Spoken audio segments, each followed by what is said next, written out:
What is biotechnology food?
What is processed product and microbe used in food production? Fermentation.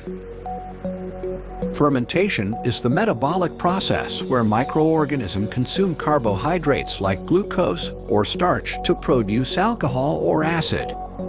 It was initially developed to stabilize and preserve perishable food, but is now also used to further improve the nutritional and functional traits of certain foods.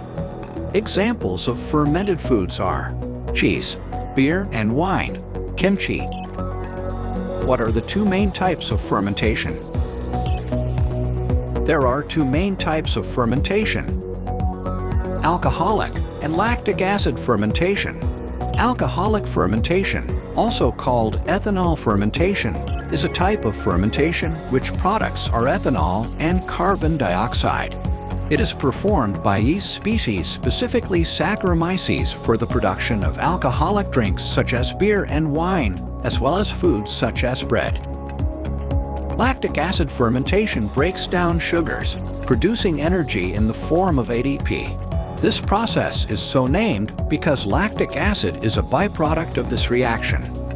A typical example of lactic acid fermentation is making yogurt by the bacteria Lactobacillus. What is the process of fermentation? The fermentation process starts with glucose, a simple sugar that undergoes glycolysis to produce pyruvate.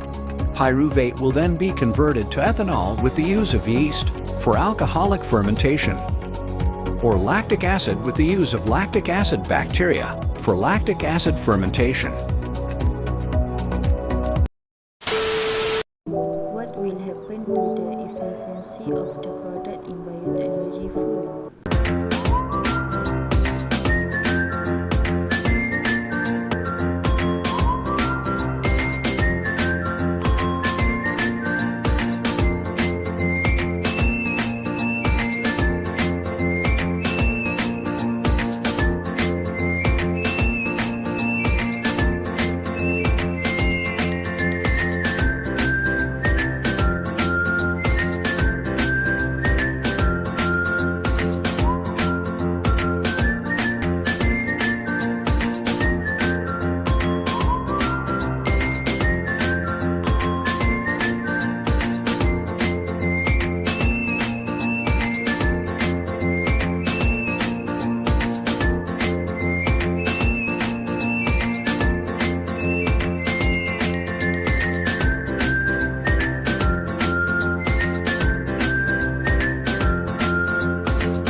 What is the contribution and consequence for biotechnology food? We have GMOs?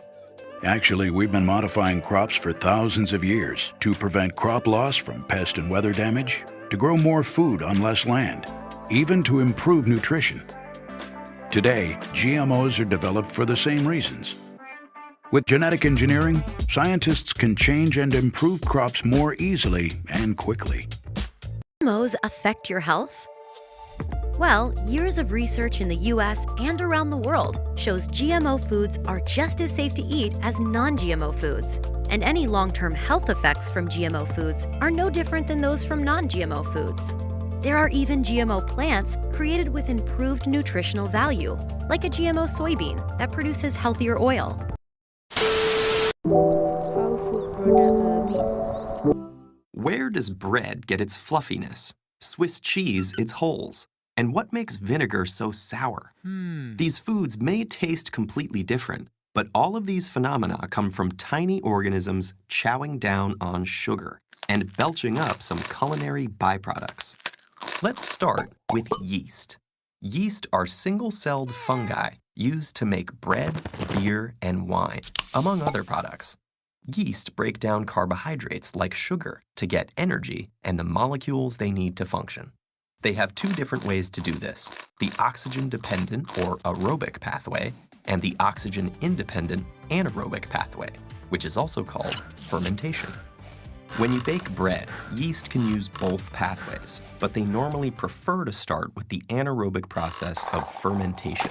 In this process, ethanol is produced in addition to CO2. No, bread isn't alcoholic. Small amounts of alcohol that are secreted evaporate during baking. In the aerobic or oxygen-dependent pathway, the yeast consumes some of the sugar and produce carbon dioxide gas, or CO2, and water.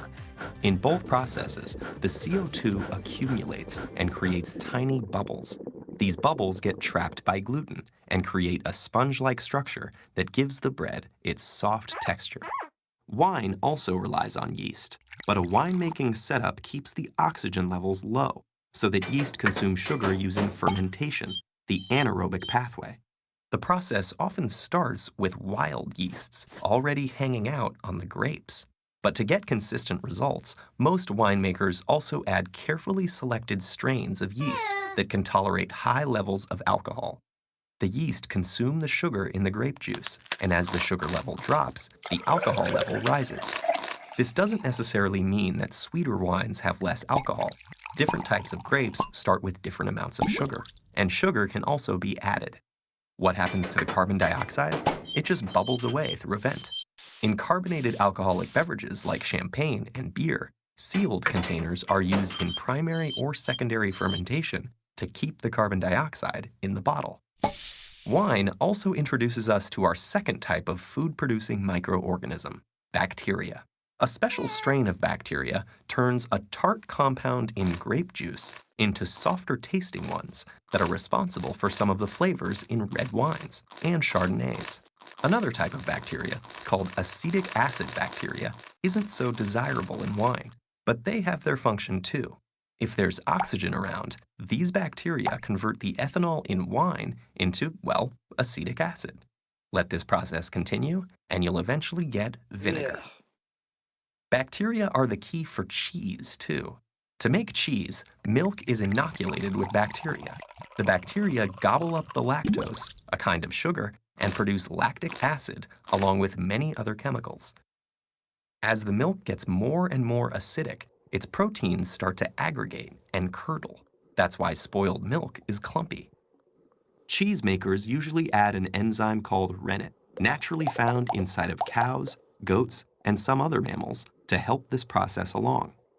Eventually, those little curdles turn into bigger curds, which are pressed to squeeze out the water and create a firm cheese. Different strains of bacteria make different kinds of cheese. For example, a species of bacteria that emits carbon dioxide is what gives Swiss cheese its characteristic holes. Some cheeses, brie and camembert, use another kind of microorganism too, mold. So your kitchen functions as a sort of biotechnology lab. manned by microorganisms that culture your cuisine. Yogurt, soy sauce, sour cream, sauerkraut, kefir, kimchi, kombucha, cheddar, challah, pita, and naan. But maybe not all at the same dinner.